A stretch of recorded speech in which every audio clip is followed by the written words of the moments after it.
Hello mga madiscarding mamshi! Ngayong araw ay tuturuan ko kayo paano gumawa ng butterfly bouquet. Basahin nyo na lang po ang materials needed na kailangan natin sa paggawa. Ang una po natin gawin ay idikit ang butterfly papers sa wire. At lalagyan po natin ito ng tissue paper wrapper. Pagkatapos ay ilagay na natin ito sa styrofoam.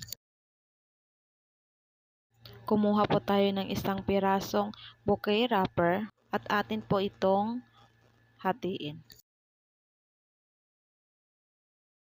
Pagkatapos po nating hatiin ang isang pirasong bouquet wrapper ay atin na po itong simulan sa pagbalot.